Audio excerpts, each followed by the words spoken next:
되셨나요? 그거 끝나고 써도 됩니다. 네.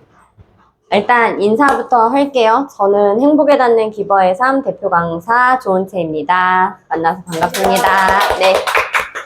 우선 제가 1시간 정도 주어진 시간 동안 어떤 말씀을 드려야 될지 되게 많은 고민을 했어요. 어떤 상가 정보를 1시간여 만에 전해드린다는 것도 말이 안 되고 또 전에 들으신다는 것도 사실은 말이 안 돼요. 그래서 지금 상가를 어느 정도 알고 계신지 개개인에 대한 그 점검도 들어가지 않은 상태라 그냥 아예 초보라는 생각으로 제가 그 기준에서 말씀을 드릴게요.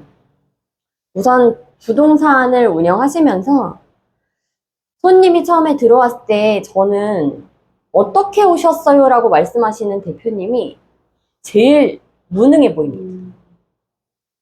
뭐 부동산에 어떻게 왔겠어? 두 발로 걸어왔겠지. 예. 뭘 도와드릴까요가 가장 맞아요. 어떤 업에 종사하십니까? 라고 할 때 부동산 업이요가 아니고 저는 어떤 타인이 가장 원하는 꿈의 집을 갖게 해드리고 원하는 금액에 매도를 해드릴 수 있는 부동산업에 종사하고 있는 공인중개사입니다. 근데 어떤 일 하세요? 그러면 신한부동산이요. 신한부동산이 내 직업은 아니잖아. 그건 그 신한부동산 간판 뒤에 제가 숨는 거잖아요. 그래서 저는 좀 명함 앞에 당당히 서시라고 말씀을 드립니다. 그래서 제가 명함을 보여드린 이유가 제 명함을 보면 이름이 맨 위에 있지요. 이름이 있고 그 다음에 저의 정보가 있습니다. 결국 우리는 지금 이제 5천만 모두가 인플루언서가 돼야 돼요. 모두가 강사의 시대가 되는 세상에 살고 있습니다. 그렇기 때문에 결국에는 나라는 조은채라는 사람을 브랜딩 할 수 있어야 돼요. 사실 저도 시안을 이번에 이 디자인은 처음 받아봤는데 글씨가 작아서 조금 노안이 있으신 분들은 보기 불편하실 수도 있어요. 그런데 명함은 어찌되었건 다양하게 내 마케팅적인 요소로 작용을 해야 된다. 명함부터. 이삿짐 센터에서 주는 명함 쓰시는 대표님들이 있어요. 제가 참 환장할 노릇이에요. 그리고 각진 명함 쓰시는 분들이 있어요. 버립니다. 저도 싫어요. 왜? 대부분 우리 여성분들 이 나이쯤 되면 지갑이 저렴이가 아니에요. 근데 그 지갑에 굳이 내가 그 뾰족한 명함을 넣고 싶지가 않은 거야. 그래서 제가 신한부동산을 할 때도 저희는 이제 남편이 직접 스케치를 해서 그 당시에 이제 10년 전이죠. 10년도 더 전이죠. 이렇게 둥글린 명함이 그 당시에 저희 부동산 말고는 없었어요. 제 거를 그렇게 해드린 거죠. 그래서 뒤에 이렇게 준비 서류 있고 역시나 이때도 저는 제 이름이 굉장히 중요했던 사람입니다. 그러니까 일단 저를 브랜딩하는 게 가장 중요하고 명함은 나를 나타내는 어떤 타이탄의 도구 같은 걸로. 그래서 뭐 명함 대충 전화번호 나오고 뭐 이메일 주소 나오고 아니고 이 대표님 센스 있네. 이 대표님 되게 많이 고민했네. 그리고 제가 양력을 적어 놓은 이유가 있어요. 우리 여성분들 네일 아트 한 번씩 안 받는 분들 사실 없거든요. 여름에 한 번이라도 받죠. 네. 남자분들 이 작가에 안 가보신 분 없잖아요. 나라는 사람이 어떤 사람이야를 말하기 위해서 넣어둔 게 아니라 고객과의 어떤 유대관계를 위해서 동질감. 나도 이 작가야 했었는데 저도 네일샵 했었는데 어떤 고객이 왔을 때 일을 일로써 보지 않아야 돈이 들어와요. 그러니까 어떻게 오셨어요? 라는 질문 자체가 굉장히 공격성을 띠고 있는 거예요. 무엇을 도와드릴까요?죠. 우리는 그 사람의 가치 창조를 해드리는 직업이잖아요. 우리는 컨설턴트고 우리가 좋은 집을 그 사람한테 해드리는 도움을 드리는 사람이지 저 사람이 계약을 해서 내가 수수료를 받는 입장이니까 고객이 뭐 왕이다. 이거는 지금 굉장히 시대착오적인 생각이라고 생각이 듭니다. 그리고 청소를 오전에 열심히 하시더라고요, 대부분. 왜 오전에 하시는지 모르겠어요. 아침에는 확실히 뇌가 가장 활발하게 움직이는 시간이에요. 이게 과학적으로도 증명이 됐고요. 청소는 저녁에 하는 겁니다. 퇴근 전에 말끔하게 깨끗하게 정리해놓고 저는 그렇게 했어요. 아침에 출근하면 우선 따뜻한 차 한 잔, 저희 실장님들도 힘들게 출근하러 오니라고 힘들었을 거 아니야? 차 마시는 동안 제가 과일 준비해드리고 뭐 저는 항상 자기계발서 같은 거를 놔뒀었기 때문에 실장님들 읽고 싶으시면 30분 정도는 조금 숨 쉬고 내가 일할 마음의 준비를 좀 하시라고 그런 시간을 드렸어요. 그랬더니 어느 날 어떤 분이 찾아오셔서 어떤 카페에서 신한부동산에 취직하고 싶다라는 글이 달렸었대요. 이렇게 해주더라. 어떤 차별하냐면 저는 면접을 보러 오면 가장 먼저 그 사람이 한 직업을 혹은 이 회사에서 얼마 동안 있었는지를 제일 중요하게 봐요. 그리고 너무 죄송하지만 아이가 0세에서 12세 미만의 실장님은 고용하지 않았어요. 그러니까 저랑 부딪힐 것 같더라고요. 저는 사촌오빠 밑에서 정말 30cm 자로 손등을 손님 앞에서 맞으면서 배운 사람이기 때문에 아이가 교통사고가 나서 머리부터 발끝까지 다 쓸린 채로 119의 대학병원에 실려갔는데도 가보지 못했습니다. 그렇게 일을 배웠기 때문에 조금 이 일에 대한 책임감을 가질 수 있는 실장님을 뽑아야 된다고 생각해서 너무 죄송하지만 그랬고 45세부터 53세까지의 실장님도 저희 신랑은 고용을 이제 하셨는데 저는 하지 않았어요. 이유는 저도 갱년기가 일찍 왔지만 그 감정 기복의 폭을 나는 여기 수익 창출을 하기 위해 온 거지 이 사람의 비위를 맞추러 온 게 아닌데 부딪혀요. 어쩔 수 없어요. 슬픈 현실이지만 고용주로서 들으세요. 실장님들이 들으면 서운하시겠지만 실장 입장이 되는 거야 갑자기. 아니 근데 어쩔 수 없어요. 그거는 뭐 네 어쩔 수 없죠. 그리고 아니죠. 그 일을 하면서 서로 맞는 분을 잘 찾으시면 돼요. 네, 참고는 하시라는 거고 그 다음에 명함하실 때 어떤 요새는 기본적인 게 QR이에요. 저는 QR을 넣지 않은 이유가 요즘 뭐 부캐, 본캐 이런 말 많잖아요. 저의 부캐는 글을 쓰는 사람이에요. 그곳에는 부동산과는 좀 동떨어진 거기는 또 저만의 세상이에요. 많은 이웃을 보유하고 있고 매일 글을 쓰고 있고 하루에 2~3시간을 그곳에 투자하고 있는 중이에요. 그래서 저는 QR을 넣지 않았지만 QR 명함 하실 때에는 최소한 내가 어느 정도 블로그 이웃수도 되고 어느 정도 파워력이 있고 그럴 때 QR을 넣으셔야지 그 QR 찍고 딱 들어갔는데 홈페이지 딸랑 만들어져 있고 뭐 없어. 이웃도 없고 그거는 마이너스죠. 그리고 저희 기수와 저희 전 기수의 공통점이 사진을 그렇게 명함에 넣으셨더라고요. 그게 이제 뭐 이미지 마케팅인 것 같은데 그게 저는 마이너스라고 생각해요. 우리가 첫인상을 바꾸려면요 72번을 만나야 된다는 말이 있어요. 그만큼 그 첫인상이 중요한 요소로 작용되는데 그 사람을 보기도 전에 그 사람의 명함을 본다든지 혹은 만났는데 명함이랑 사진이 좀 막 사실과 완전 달라. 네 완전 달라.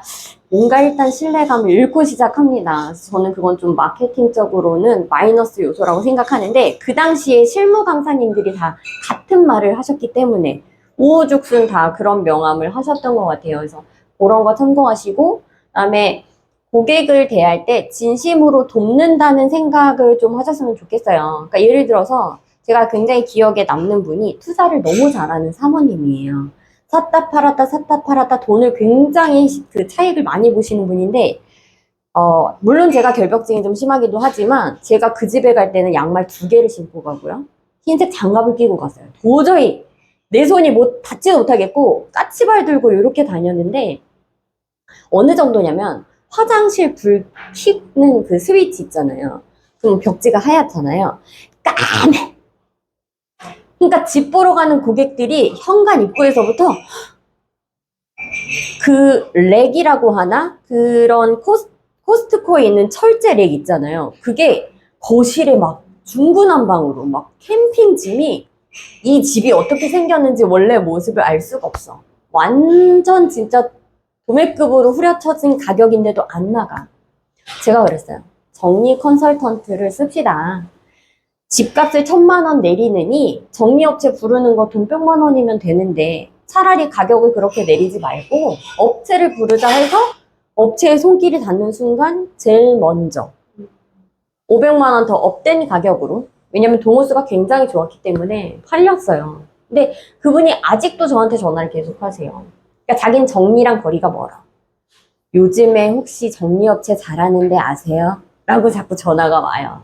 근데 그렇게 한번 맺어진 인연은 호혜의 고리라고 생각해요. 그렇게 해서 그러니까 저한테 왜 이런 무료 강의를 하냐, 돈을 받고 하셔야죠 라고 얘기하는 분들이 있는데 저는 그렇게 생각해요. 어떤 집단의 물질적인 것보다 뭐 말과 칭찬, 감사 이런 것으로 베푸는 사람이 2명 이상이 있으면 호혜의 고리라는 게 생긴대요. 그러니까 그 관계에서 오고 가는 이로움이 호혜의 고리라고 하거든요.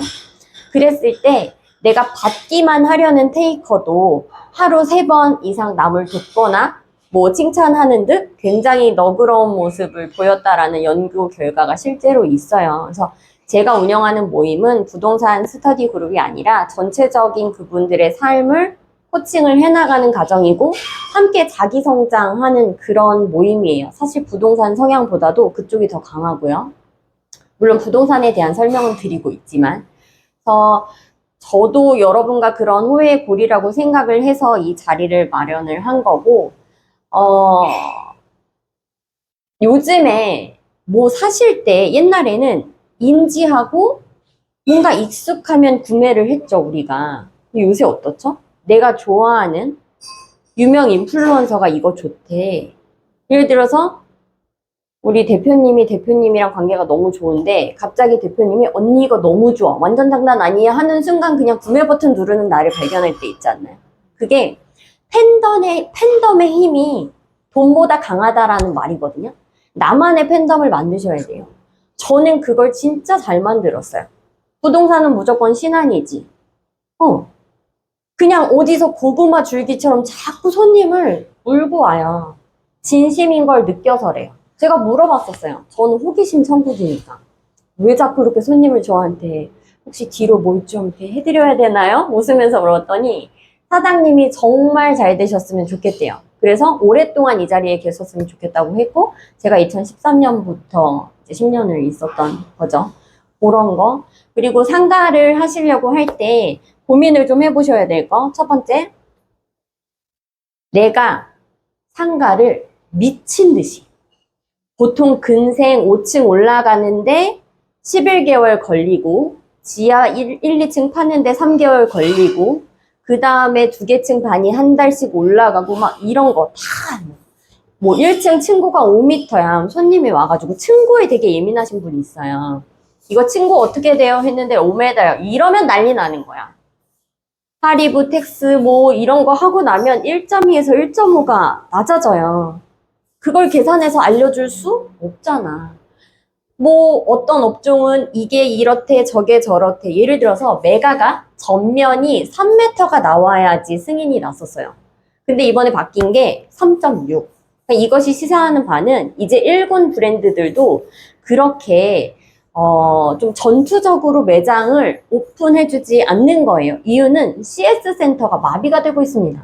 전화해서 왜 매출 안 나오냐, 우리 매장 뭐 어쩌다, 프랜차이즈 뭐 본사만 돈 벌게 하는 거냐, 감당을 못해요. 그래서 점점 그렇게 조금 강화되고 있는 거죠. 기준이, 승인 기준이. 그러니까 홍루이젠도 제가 부동산을 운영할 때만 해도 220 정도면 승인이 났었어요. 근데 지금은 180이었고요. 최근에는 150 이하로 찾아봐 라고 얘기를 합니다, 본사에서. 그러면 이렇게 강화되고 있으니까 경기가 안 좋으니까 뭐 상가할 게 없겠네? 아니고, 그럼 요즘 떠오르는 새별 같은 아이템은 뭔가? 지금 현재 우리나라에서 가장 핫한 브랜드는 요거트 아이스크림의 정석? 유화정. 네, 그쵸. 여자들 너무 좋아하죠? 우리가 탕후루가 망한 이유가 뭐죠? 몸에 해로워서. 뉴스에서 너무 때리잖아. 근데 그릭 요거트가 몸에 해롭지 않잖아요. 심지어 내가 원하는 토핑을 마음껏 또 그 요거트만 사다가 손님 왔을 때 우리 집에 있는 다양한 과일을 넣어서 내가 토핑을 해서 줄 수도 있는 거지. 그러니까 여자들한테는 너무 요즘에는 좋은 그런 각광받고 있는 그럼 그런 아이템, 내가 앞에 둘러봤을 때 반경 1km 이내에 유화정이 없어. 홈페이지 가셔서 창업 문의를 하는 거예요. 내 이름으로 하면 안 돼. 난 검색하면 나오잖아. 어디 부동산 대표인지. 남편이든 아들이든 누구 하나, 해가지고 요새는 정보로 가도 이름 검색해서 그 사람 정보 뜨면 그거 말해. 제가 그거 당했잖아요. 엄청 크게 당했잖아. 그만큼 정보화 시대인 거죠. 예, 예, 그렇기 때문에, 창업 문의를 하는 거예요. 남편과 함께 할 점포를 알아보고 있는데 집 앞에서 이왕이면 하고 있다. 주소가 어떠하고 월세가 이 정도인데 나 여기서 오픈할 수 있냐라고 하시는 거죠. 근데 이런 작업을 하시는 대표님들이 없어요. 아니 그건 분양팀들이 하는 거 아니에요 라고 해요. 맞아요. 분양팀들이 하는 거예요. 그런데 분양팀이 하는 걸 내가 못할 이유는 없잖아요. 그러면 부동산 하실 때 제가 상가를 쓴다라는 기준 하에 내가 이런 정보들을 다 알아가지고 하나하나 다 외워가지고 이 손님을 꺾을 수 있게 되기까지 아무리 열심히 노력을 해도 최소 몇 년은 걸릴 수밖에 없어요. 내 머리가 컴퓨터가 아닌 이상. 제일 좋은 방법은요. 상가 초보 기준입니다. 내 손님을 뒤로 감지 않을 사람을 만들어야 돼요. 부동산에 보면 상가 분양팀들이 들어와요. 그럼 대표님들 어떻게 해요, 보통? 눈 딱 내리깔고 컴퓨터 하면서 그걸 놓고 가요. 이러죠. 나를 가르쳐줄 무료로 가르쳐줄 제일 큰 스승을 내쫓는 거야. 저는 그렇게 했어요. 자료 들고 와서 어디 무슨 프라자 부장 누구래. 그래요? 그럼 좀 앉아보세요. 이 상가는 뭐가 좋아요? 장점이 뭐예요? 제가 손님한테 뭐라고 하면 돼요? 저 손님이라고 생각하고 한 번만 브리핑 해봐 주세요. 이 사람들이 북하고 깽가리만 안 쳤지 신명이 났어. 아무도 그런 부동산이 없거든. 그땐 너무 바쁠 때였어요. 저희가 진짜 밤 9시, 10시까지 퇴근을 못할 때였고 밤에 이거 헤드랜턴 끼고 우리가 입주장이었으니까 뭐 이 펜스가 다 쳐져 있잖아요. 그러면 그 화훼 농가에서 쓰는 그 철사 자르는 거 들고 가서 밤에 개구멍 잘라 열고 손님 데리고 들어가서 안 보여. 어차피 가봤자 보이지도 않아. 근데 일단 가. 엘베도 안 되잖아. 계단으로 대충 한 2층 올라가. 후레쉬 비춰주면서 막 보여줘. 그러면 나랑 안 쓸 수가 없어. 나랑 어떻게 안 써? 내가 이렇게까지 해줬는데. 저 때 많이 다쳤거든요. 막 발 봉화지경도 오고 장난 아니었어요. 그러던 시절에 그렇게 분양팀을 붙들고 묻기 시작한 거예요. 모르면 또 묻고, 모르면 또 묻고, 모르면 또 묻고. 근데 내가 이걸 아무리 들어도 얘네처럼 말할 수 없어. 얘네는 내가 사고 싶게 만들어. 잠시 고민하게 돼. 대출받아서 우리가 사야 되나? 이런 정도의 분들이 가끔 있어요. 열에 하나. 그렇게 분양팀들 붙잡고 앉아봐요. 브리핑 해줘요 하잖아요? 갑자기 꿀먹은 벙어리 된다? 왜? 자기가 브리핑 해본 적이 없어. 자기 그냥 일개미야. 이렇게 데리고 가면 브리핑 해주는 팀장님이 따로 있잖아. 네, 자기들도 못하는 거야. 왜 저러지? 이해가 안 되기 시작했어요. 계속 가서 듣고. 그럼 손님이 와. 아파트 투자하러 왔대. 그 사모님 그럼 투자 금액 어느 정도 생각하세요? 뭐 현금은 한 2, 3억. 뭐 2, 3억 있는데 왜 아파트를 투자해요? 상가를 사셔야죠. 그때는 금리가 2.4% 막 이럴 때였어요. 그러니까 얼마나 수익률이 좋았겠어요. 막 7%, 8% 했죠. 대출 받는 기준 막 10%도 넘어가고. 아파트 보러 오시는 손님들, 김포, 한강, 신도시 같은 경우는 서울에서 집 팔고 왔어? 그 사람은 아파트를 사고 상가도 살 수 있는 여력이 반드시 있는 사람들이야. 그 사람들을 데리고 무작정 제가 좋은 정보 있으니까 일단 저랑 차 한잔 마신다 생각하시고 가자고 모시고 갔어요, 현장을. 그럼 내가 하는 브리핑이랑은 차원이 달라. 근데 나는 앵무새처럼 그럼 왜 그걸 듣고 말하고 연습을 했냐? 티키타카가 되잖아. 그 팀장님이 설명을 할 때 내가 너무 익숙하게 그동안 들어왔던 말이니까 우리 공부할 때 그렇지 않았어요? 뭐 예를 들어서 진짜 그 공시법 교수님은 농담도 그 타이밍에 했어. 항상. 그러면 이때쯤이면 이 말이 나올 때가 됐는데 내가 리액션을 치고 들어갈 수가 있는 거예요. 그래서 제가 계속 그렇게 들었던 거예요. 아, 사모님 여기 층고가 지금 뭐 5m인데요. 뭐 각 층마다 뭐 이렇게 하고 나면 대충 1.5 정도 빠지고 그러면 손님이 생각을 해요. 얘가 아무것도 모르고 날 여기 데리고 온 게 아니네. 얘 이상가에 대해서 잘 알고 있네. 그러니까 여러분은 그러기 위함이에요. 여러분이 상가 분양팀을 능가해서 뭘 한다? 쉽지 않아요. 상가 너무 많은데 그걸 언제 다 외우고 앉아있어. 저는 했거든요, 근데. 미친 짓이었지만 했어요. 그래서 한 뭐 5년차, 7년차, 뭐 저는 1년차부터 그렇게 하기 시작했는데 나는 아예 손님을 꺾어가겠다 라고 생각을 하면서 상가 하나를 찍었어요. 나는 이 상가만 팔 거야. 이 상가가 내 상가라는 마음으로 공부를 한 거죠. 개요 읽고 대충 연면적 어떻고 뭐 다 그렇게 뭐 몇 층은 근린생활시설이고 어쩌고 그때부터는 이제 달라. 내가 브리핑 다 해. 호수 지정까지 해. 사모님 가서 얼마까지 되면 삽시다. 이 금액 안 되면 우리 나오는 거예요. 이미 난 분양팀이랑 얘기 다 돼 있어. 나 얼마에 이렇게 할 거고 액션 이렇게 취해줘. 브리핑 하지 마. 얘가 브리핑 하는 순간 다 스포로 돌아가. 입 열지 마. 그냥 금액만 얘기해. 그 티키타카가 너무 잘 되는 거고 분양팀은 저한테 너무 감사한 거죠. 손 안 대고 코를 푸는 거니까. 그렇게 해서 계약을 쓰고 나면 저는 그 분양팀 전 직원을 모시고 한우를 파는 소고기집에 가서 식사 대접을 거하게 했어요. 세상에 그런 부동산은 한 번도 본 적이 없대요. 자기가 수수료를 번 게 당연한 거고 내 덕에 너희가 돈을 벌었지라는 마인드를 갖고 계시면 돈이 들어오지 않아요. 역설적이게도 아 내가 도움을 받았고 감사하지라는 마음을 먹었을 때 돈이 미친 듯이 들어오거든요. 근데 그걸 다 거꾸로 생각하시더라고요. 실장님 덕분에 내가 돈을 버는 거고요. 대표님들이 특히 잘 들으셔야 되는 거 손님이 없어서 내가 직원한테 내어줄 월급이 적은 건 부끄러운 거예요. 대표로서 일을 똑바로 못 하신 겁니다. 정확하거든요. 일이 없대요. 제가 어제도 물어봤어요.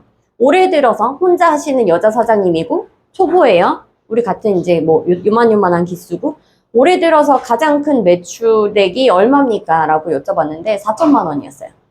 혼자 하시는데 비결이 뭐예요? 라고 했더니 자기는 저한테 들은 대로 그냥 했대요. 그 들은 대로가 뭐냐고 했더니 진짜 저녁에 목에서 피맛이 올라올 정도로 계속 전화했대요. 그러니까 아침부터 저녁까지. 제일 하기 싫은 건데. 제일 하기 싫어서 직원을 쓰는데 직원이 이 맘이 내 맘 같지가 않잖아. 그리고 그 직원 나가면 대체 불가한 인력이 없잖아. 대체 불가한 인력이 되셔야 돼요. 우리 아이들도 마찬가지예요. 앞으로 뭐 진짜 인공지능 탑재한 AI를 이길 수 있는 거는 사람이 가진 마지막 역량이 태도인데 그러면 결국은 태도를 길러주는 것밖에 방법이 없거든. 그래서 지금 여러분들은 내가 믿을 수 있는 주변에 상가를 잘하는 부동산 사장님을 찾으시거나 아니면 내가 믿을 만한 분양팀 직원을 찾으시거나 그리고 또 하나 김포에서 제일 부동산 이제 하시면서 상가를 제일 많이 쓰신 그 대표님이 어제 강의를 해주셨는데 지역이 김포야. 그럼 나는 김포 걸 팔아야지. 검단이야? 검단 상가 팔아야지. 밥을 먹고 살 수가 없어요. 상가 쓰시는 분들은 전국까지는 아니어도 내가 서울, 경기, 권역 내는 다 돌아야지라는 생각을 하셔야 돼요. 임장하러 가는 걸 시간 아깝다고 생각하시면 손 안 대고 코 푸는 게 가능한 세상이 아니에요, 지금. 예를 들어서 검단에서 지금 김포 상가 사드리긴 되게 쉬워. 여기가 2013년도 기준 평당가가 1층 보통 2,700에서 3,200 사이였어요. 그 사이에 상가를 1층을 사셨고 그런데 지금 검단 평당가가 4,000이 넘고 상가가 싼 게 막 8억. 보편적으로 막 10억, 12억이 우스운 거야. 근데 그렇게 더마수 큰 거를 내가 지금 현금 들여서 심지어 지금 대출이 어떤 상황이냐면 신축 상가 기준으로 내가 들어가서 실입점이야. 80% 정도 대출이 나와요. 그런데 내가 세를 줄 거야. 60% 정도 대출이 나온단 말이죠. 대출 금리는 4.7% 정도입니다. 그러니까는 예전에 2.4% 하던 때와는 달라. 그러니까 검단 사장님들은 김포, 파주, 일산 거 팔기 너무 좋아요. 근데 검단에서 김포를 이상하게 싫어해. 아유, 거긴 뭐 상가 다 안 됐잖아요. 막 이런. 왜 그러냐면 세대수 대비 상가가 너무 많아요. 네, 김포는 상가 분포도가 너무 많아요. 근데 제가 이번에 지금 파주 현장에 들어왔잖아요. 지금 현재 이미 6천 세대 정도가 들어와 있고 한 10,000세대 정도 가까이 들어올 예정이에요. 이 상가가 다 지어졌을 때 기준. 근데 상가가 그냥 항아리 상권으로 요만하게밖에 없어. 그러니까 저희 막둥이 직원이 그 정연 언니랑 같이 거래를 하는 직원이에요. 막둥이 직원이 계약서 발행 가능한 첫날 바로 5층 태권도를 2칸을 써버린 거예요. 12억이 넘는 금액에 팔렸고요. 그 친구한테 내려가는 수수료는 4,800이 넘습니다. 그냥 하루에 4,800을 번 거죠. 그럼 그 돈은 여러분이 벌 수 있는 돈이기도 하죠. 왜냐면 부동산 수수료도 똑같이 4%니까. 그러니까 그런 게 있어요. 내가 지금 팔 수 있는 상가 하나만 찍으세요. 내가 지금 팔고 싶은 상가 한 개만 찍는 거야. 그걸 후벼 파는 거야. 근데 기준이 준공 난 거. 당장 뭐 들어갈 수 있는 거. 나는 이 상가를 팔고 임차를 맞출 거야 라는 상가 하나 찍어. 그런데 이 상가를 찍을 때 가만히 있어보자. 저 상가가 위치가 조금 별론 것 같고 가격이 센 것 같고 여러분 무슨 기준으로? 제가 김포에서 상가 분양을 제일 많이 했던 데가 장기동의 자이 앞에 엠프라자 자이타워예요. 정말 많이 썼어요. 지금 현재 운영하고 있는 그 동물병원도 제가 분양으로 쓴 건데 그 당시에 저는 진짜 좋은 상가를 찾아드리겠다는 마음으로 MGM 1.5%밖에 안 주는 상가인데 저희 손님을 줄을 세워서 그때 진짜 머리채만 안 잡았지 그 호수 서로 사겠다고 부동산 사장님도 산다고 싸우고 난리가 났어요. 그렇게 팔아드렸는데 그게 지금 제일 애물단지 상가입니다. 그런데 그 당시에 구례동 이너메스는 MGM이 11%였어요. 내가 10억짜리 팔면 나한테 1억 1천이 들어와. 근데 거긴 너무 상권이 많고, 저거 어느 천년에 형성이 되고, 지금 그 상가는 공실 별로 없어. 너무 잘 돼. 여러분, 코로나가 터져서 이렇게 대학로가 망할 거라고 예측하신 분 여기 계시나요? 압사사고 터져가지고 갑자기 이태원이 그렇게 상권이 죽을 거라고 생각하신 분 있으세요? 그 상가에 대한 마인드, 생각 자체를 자의식을 해체하셔야 돼요. A급, B급 상가 아니고 그 상가의 장점만 보는 거야. 내가 이 상가를 팔려면 그 상가 어떤 장점이 있지? 우린 중개인이에요. 자선사업가가 아니란 말이지. 내가 돈을 어떻게 벌지 궁리를 하셔야 되는 거예요. 그럼 어떻게든 나한테 주어진 그 상가를 팔려고 노력해야지 흠을 잡으려고 노력하면 안 돼.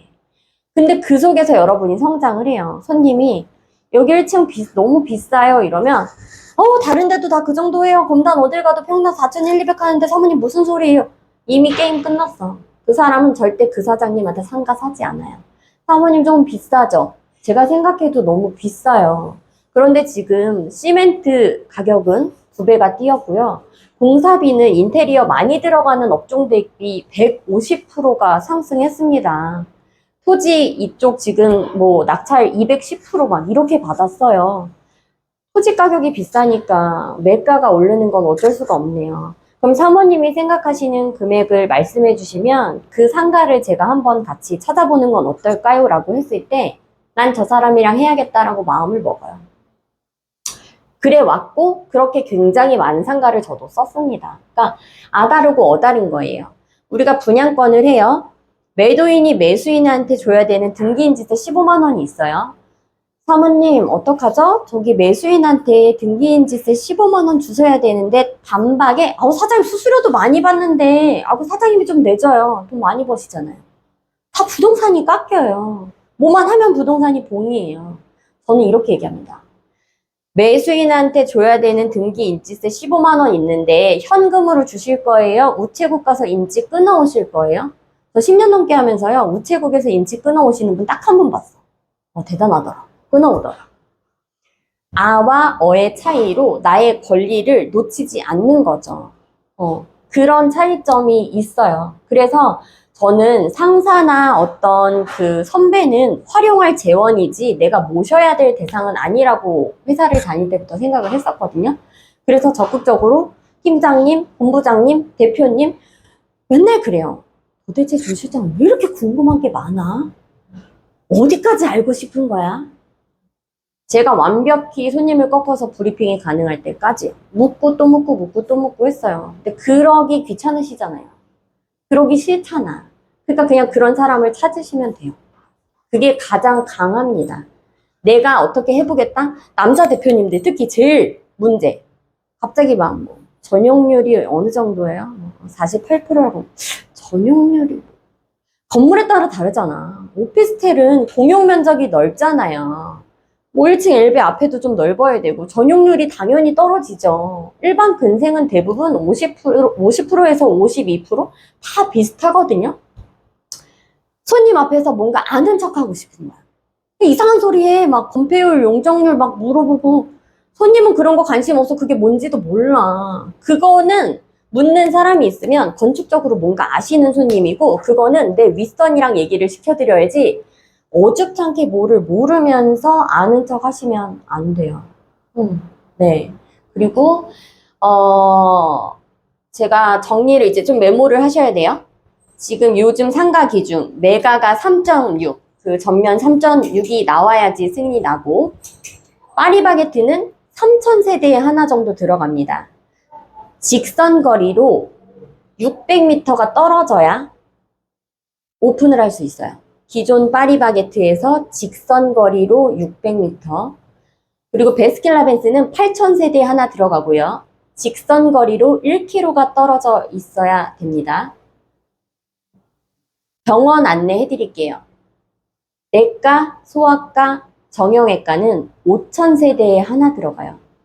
그런데 소아과가 원래는 3,000세대에 하나씩 들어갔어요. 신도시는 아이들이 많죠. 근데 일반 구도심은 애들이 없어요. 그러다 보니까 기본적으로 소아과 닥터가 자기 페이를 보장받지 못하는 거야. 뉴스에서 보셨을 거예요. 점점 소아과를 선택하지 않는다, 의사들이. 돈이 안 되니까. 그리고 또 하나, 원래는 의사들이 닥터론이라 그래서 대출을 무제한으로 1, 2%대에 받을 수가 있었어요. 나라로부터. 근데 이게 지금 4%대까지 올랐다고 합니다. 3, 4%대로 대출이 올라가고 금액도 한정이 돼 있어요. 그러니까 개원율이 상당히 떨어질 수밖에 없는 거. 그리고 지금 피부과는 보통 6,000세대에 하나 들어가고요. 안과는 1만 세대에 하나. 산부인과는 1.5에서 2만 세대에 하나가 들어갑니다. 그런데 우리가 산부인과를 생각해보면 여기 남성분이 계시지만 그래도 성인이니까 말씀드릴게요. 우리 나이 때 되면 제일 많이 감기처럼 앓는 게 질염 같은 거죠. 근데 내가 그런 거 하나 치료하자고 막 대형 병원 가가지고 이제 막 배불러서 막 남편이 막 어휴 그래 하는 거 뭐 그 꼬라지 보면서 산부인과 가고 싶진 않아. 진료 산부인과는 그냥 뭐 한 4,000세대, 5,000세대에도 들어가요. 그러니까 모든 건 정답이 아니라는 걸 말씀드리고 싶은 거예요. 예를 들어서 안과가 1만이 돼야 들어오지만 온양동 안과 같은 경우는 6,000세대도 되지 않았을 때 제가 집어넣었어요. 대구에 있는 분을 2시간 동안 전화로 설득해서 장인어른을 모시고 와가지고 설명을 해가지고 근데 그때는 저도 초보여가지고 병원이 약국으로부터 그렇게 리베이트를 많이 받는지 모르는 거야. 그래서 그냥 제가 상가를 사드린 90 넘은 할아버지 그 상가에 넣어드리고 싶은 마음에 그 자리를 추천했고 그분도 오케이를 했어요. 그런데 앞에 메디컬이 모여있는 상가의 약국에서 찾아온 거예요. 저를. 사장님, 그 안과 설득해서 저희 건물로 데리고 오시면 사장님 수수료 1,000만 원 드리고 안과에 지원금 1억 드릴게요. 계약금 얼마 넣으셨어요? 300이요. 아, 배액상환 제가 해드리겠습니다. 근데 내가 사드린 할아버지야. 상가 건물주가 90 넘었어. 뭔가 마음에 양심에 막 가책이 막 싸우는 거야. 돈이랑 양심이랑. 그래서 이제 안과 원장님한테 얘기했어요. 말은 해야 되잖아. 이러이러한 조건인데 가실 거냐. 근데 그 안과 원장님이 되게 젊어. 그러다 보니까 사장님 시작하기도 전에 여기 맘카페 이런 것도 많고 그러던데 저 욕먹고 시작하는 거 아니에요? 거기다 대고 내가 또 그니까 나도 욕먹기 싫잖아 이랬잖아. 그러니까 결국 나는 1,000만 원 못 벌고 그분은 1억 못 받고 그래서 그 건물에 있는 약국에 갔어요. 이 앞에서 조건을 이렇게 해준다고 하니 내 국비는 안 줘도 되는데 이 안과에 지원은 좀 해달라 했더니 이 약사님이 대화가 안 돼. 내가 왜? 그런 걸 안 해본 거야. 그게 얼마나 자기한테 큰 부를 가져다 줄지 예측을 못 하는 거야. 옛날에는 처방전 한 장당 100만 원으로 해서 대략 한 달 처방전이 얼마가 나오냐에 따라서 그 금액이 달라졌었거든요. 네, 근데 지금은 이제 그런 기준이 많이 무너졌죠. 그리고 요즘에 그 검진내과는 보통 100평 이상을 찾아요. 100평 이하로는 들어가지 않으려고 하는 트렌드고요. 그 다음에 치과는 60평에서 70평 정도, 그 이하는 또 들어가지 않아요. 그리고 약국에서 지원을 해주지 않는 과는요, 한의원 치과는 지원에 해당되지 않아요. 그러니까 처방전이 없고, 예. 그리고 정신과도요, 처방전이 나오는 정신과가 있고 처방전이 안 나오는 정신과가 있어요. 그러니까 직접 조제를 해주는 정신과가 있어요.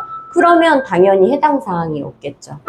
요 정도로 해서 오늘은 조금 뭐 도움이 되셨는지 모르겠지만 제가 한 번에 너무 여러 가지를 넣어드리면 사실 들어갈 것 같지도 않고 뭐 다 외워지지도 않아요. 오늘 이걸 말씀드린 이유는 이걸 달달달 외우라는 게 아니에요. 손님이 와서 저 뭐 이거 상가 좀 알아보고 있는데요 라고 했을 때 선생님 어떤 업종 알아보세요 하면 열의 9은 아니요 그냥 뭐 좋은 상가 뭐 어디 없어요? 그 좋은 상가 기준이 그러니까 뭐냐를 알아내야 되는데 얘기를 하지 않는 거예요. 그래서 사장님 제가 도움을 드리려면 만약에 사장님이 메가 카페 같은 카페를 하실 거라면 전면 3.6이 나와야 되고요. 그게 아니라 뭐 소아과 원장님이시라고 하면 요새는 5천 세대에 하나 들어오는 추세인데 여기는 지금 8천 세대인데 이미 소아과가 2개가 있어요. 근데 그 중에 하나는 365야 심지어. 그럼 원장님은 여기 개원하시면 아무 의미가 없습니다. 제가 다른 지역으로 좀 안내를 해드려도 될까요? 라고 하실 수 있게 해드리는 촉매제 역할로 제가 말씀드리는 거예요. 이거를 외울 수도 없고 그렇게 따지면 학원과 교습소의 차이도 알아야 되고 건물 지어 올라갈 때 도로와 대지에 접한 경계선 2m도 알아야 되고 지금 벌써 다 뇌에 가부가 오고 있잖아. 막 머릿속에서 뒤죽박죽 되고 있잖아. 요 정도 알고 가시고 그냥 그렇게 생각하세요. 상가가 아파트보다 쉬워요. 그건 분명합니다. 안 해봐서 어려운 거예요. 저 제일 하기 싫은 게 오피스텔이거든요. 그게 제일 쉬워. 돈도 안 되는데 자꾸 날 괴롭혀. 저 새벽 6시, 막 새벽 12시에 전화해서 맞아. 오늘 오피스텔 들어간 사람들 막 술 취했어. 1층 비밀번호 뭐예요? 막 이래요. 제가 너무 황당해서 지금 몇 시인지 아십니까? 부동산이 뭐 그런 게 어디 있어요? 저기요. 지금 여기 오피스텔이 몇 개인데 제가 거기 1층 비밀번호를 어떻게 다 기억을 해요, 사장님? 이라고 하면 부동산은 당연히 그래야 되는 거 아니냐고 합니다. 저는 싸워요. 내가 중개인이지 본인 대리기사냐고. 왜 나한테 이 시간에 전화하냐고. 저는 그래서 오피스텔은 제가 할 때만 해도 오피스텔이 굉장히 짭짤했어요. 0.9였거든요. 돈이 됐는데도 저는 하지 않았어요.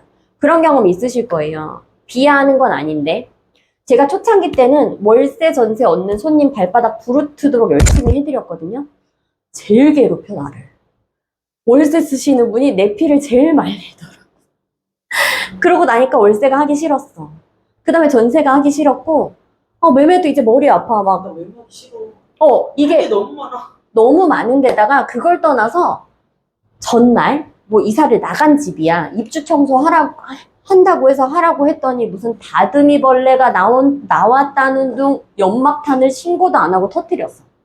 119 오고 난리가 난 거예요. 신고를 안 하고 연막탄을 터뜨렸으니까 난리가 났죠, 아파트가. 그래서 저는 그 뒤로 입주 청소도 미리 못하게 했어요. 당일날 하고 들어가세요.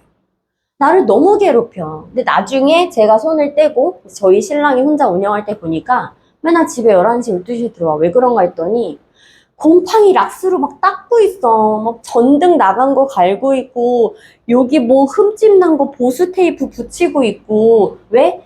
다음날 시달리기 싫어서 그냥 내가 하는 거야.